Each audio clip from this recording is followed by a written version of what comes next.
হরে কৃষ্ণ বন্ধুরা বন্ধুরা আজ আমি আপনাদেরকে একটি অত্যন্ত গুরুত্বপূর্ণ বিষয় নিয়ে আলোচনা করব। বন্ধুরা আপনারা কি জানেন গরু কি অভিশাপ দিয়েছিলেন, যার কারণে আজ সমগ্র নারী জাতিকে সেই অভিশাপ ভোগ করতে হচ্ছে? এতদিন যা এড়ানো যায়নি, কি ছিল সেই অভিশাপ বা কেনই বা দিয়েছিল? বন্ধুরা আসুন একটি প্রাচীন গল্পের মাধ্যমে তার উত্তর আমরা জানি।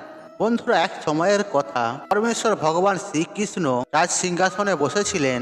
তখন নারদমণি তার কাছে আসেন এবং তাকে জিজ্ঞাসা করেন, হে প্রভু, আজ আমি মৃত্যুলোকের মানুষদের কাছে মাঝে ঘুরে বেড়াচ্ছিলাম, আর তখন একজন মহিলা আমাকে জিজ্ঞাসা করলেন, সত্য যুগে যখন মহিলারা সন্তানের জন্ম দিত তখন শিশুরা জন্মের সাথে সাথে হাঁটা শুরু করত, কিন্তু এখন আর হয় না।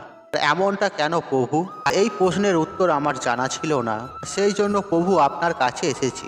দয়া করে এই প্রশ্নের উত্তর বলুন আমায়। আর তখন শ্রীকৃষ্ণ বলেন, আপনার এই প্রশ্ন সমগ্র মানব জাতির কল্যাণ হেতু খুবই গুরুত্বপূর্ণ।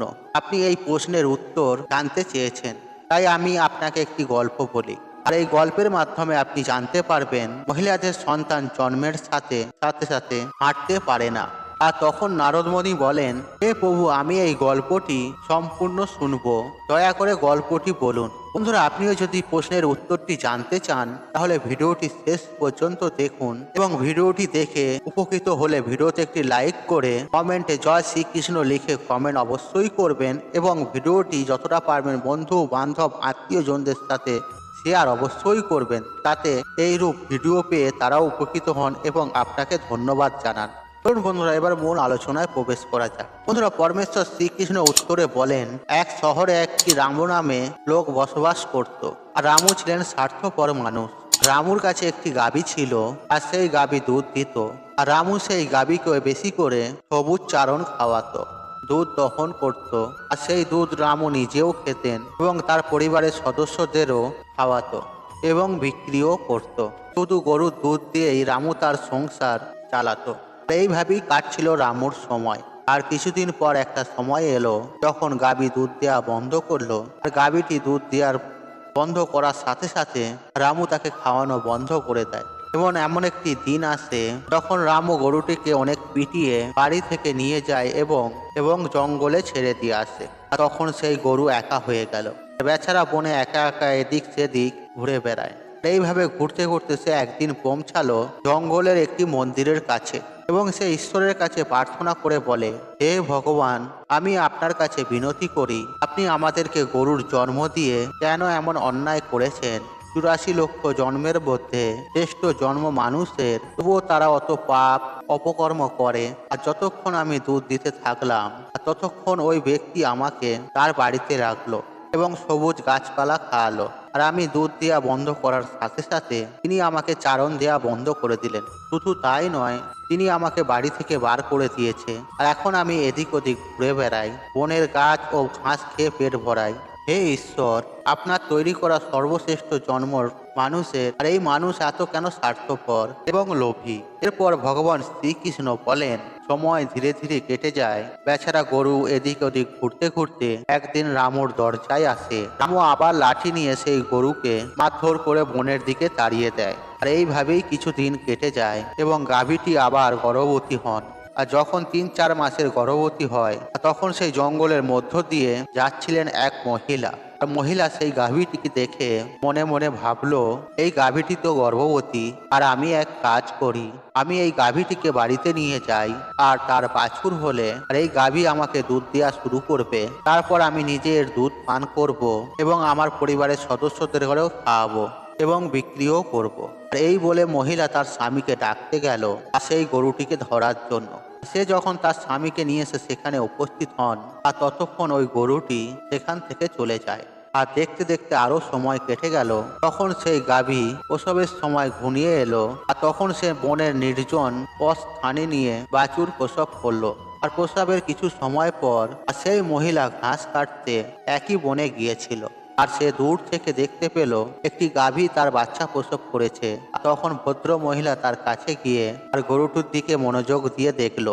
বলল, আরে সেই গাভীটা, আর ইতিমধ্যে বাছুর প্রসব করেছে। আর মহিলাটি মনে মনে ভাবলো, এখন আমি অবশ্যই এই গরুটিকে ধরে আমি আমার বাড়িতে নিয়ে যাব। আর মহিলাটি যখন এই কথা ভাবছিল, আর তখন সেই মুহূর্তে গরুটি বলল, বোন, আজ আমাদের একটি উপকার করো। আমার সন্তানের সবে জন্ম হয়েছে, আর সে হাঁটতেও পারে না। আর তুমি যদি তুলে তাকে আমার কাঁধে রাখো, আর আমি আমার সন্তানকে নিয়ে নিরাপদ স্থানে চলে যাব। কারণ আমার সন্তান 8 মাস পর হাঁটতে পারবে।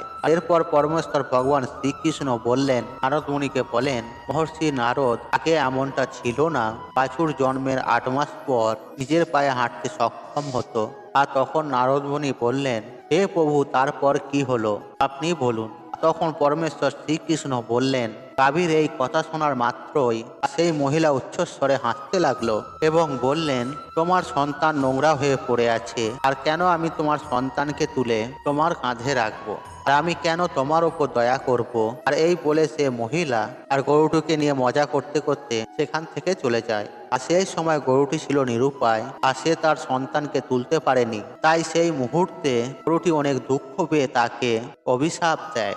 আর অভিশাপ দিতে গিয়ে বলল, আজ যাও, এখন তোমাদের সন্তান জন্মের পরেই হাঁটা শুরু করে, কিন্তু আজ আমি তোমাদেরকে অভিশাপ দিচ্ছি, আর এবার থেকে তোমাদের সন্তান জন্মের 10 মাস পরেই নিজের পায়ে হাঁটতে পারবে। আর আমার সন্তান আজ হাঁটতে পারছে না, আজকের পর জন্মের সাথে সাথে সে তার পায়ে হাঁটতে পারবে। আর এরপর পরমেশ্বর শ্রীকৃষ্ণ বলেন, হে নারদমণি, গরুর এই অভিশাপের কারণে আজ মহিলাদের সন্তান জন্মের সাথে সাথে তাদের পায়ে হাঁটতে পারে না। আর সত্য যুগেই শুকদেব জন্মের পরেই নিজের পায়ে হাঁটা শুরু করেছিলেন, আর বেদব্যাসও জন্মের পরেই নিজের পায়ে হাঁটা শুরু করেছিল। আর এটা ছিল সত্য যুগের কথা, কিন্তু কলিযুগে তা হয় না। আর কলিযুগে জন্মের পর শিশুরা নিজের পায়ে হাঁটতে কমপক্ষে 9 মাস থেকে 10 মাস সময় লাগে। আর এর কারণ হলো গরু সমগ্র স্ত্রী জাতিকে অভিশাপ দিয়েছিল।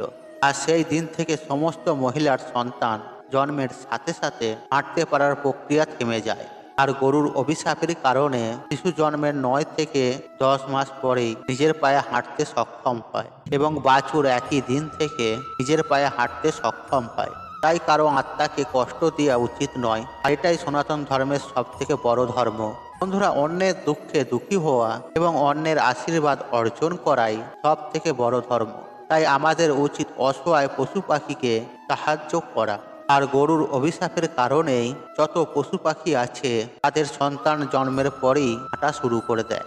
এর ফলে নারীর শিশুদের ওপর এমন বিরূপ প্রভাব পড়ে যে জন্মের পরে নারীর সন্তানরা হাঁটতে পারে না। আর একজন নারীর ভুলের কারণে সমগ্র নারী জাতি এখন এই অভিশাপের ফল ভোগ করছেন। তাই বন্ধুরা, কখনোই পশু পাখিকে আঘাত করা উচিত নয়, বিশেষ করে তো গোমাতাকে। কেননা গোমাতার মধ্যে 33 কোটি দেবদেবীর বসবাস থাকে। তাই আপনার বাড়িতে যদি গোমাতা বা গাভী আসে, তাকে কিছু চারা খাওয়াবেন এবং তাকে জল পান করাবেন, কিন্তু তাকে তাড়িয়ে দেবেন না, এবং কি কোনো পশু পাখিকেও আঘাত করবেন না। বন্ধুরা, এই তথ্যটি আপনাদের কেমন লেগেছে তা কমেন্টে অবশ্যই জানান। আর একই সঙ্গে কমেন্টে লিখুন, জয় শ্রীকৃষ্ণ, রাধে রাধে। বন্ধুরা, আশা করছি এই ভিডিওটি আপনাদের ভালো লেগেছে। তাহলে ভিডিওতে একটি লাইক করুন, একটি কমেন্ট করুন, শেয়ার করুন, এবং বন্ধু বান্ধব আত্মীয়জনদের সাথে শেয়ার অবশ্যই করুন। মনে রাখবেন, আপনার একটি শেয়ার অনেক মানুষকে উপকৃত করে তুলতে পারে। আর আপনি যদি আমার চ্যানেলে নতুন হয়ে থাকেন, তাহলে চ্যানেলটি অবশ্যই সাবস্ক্রাইব করুন এবং পাশে থাকা নোটিফিকেশন অন রাখুন। কারণ নিত্য নতুন ভিডিও সবার আগে দেখার জন্য ঈশ্বর আপনার মঙ্গল করুক। আপনি সুস্থ থাকুন, নিরোগ থাকুন, আপনার দিন মঙ্গলময় হোক। হরে কৃষ্ণ কৃষ্ণ কৃষ্ণ হরে হরে, রাধে গোবিন্দ, রাধে রাধে।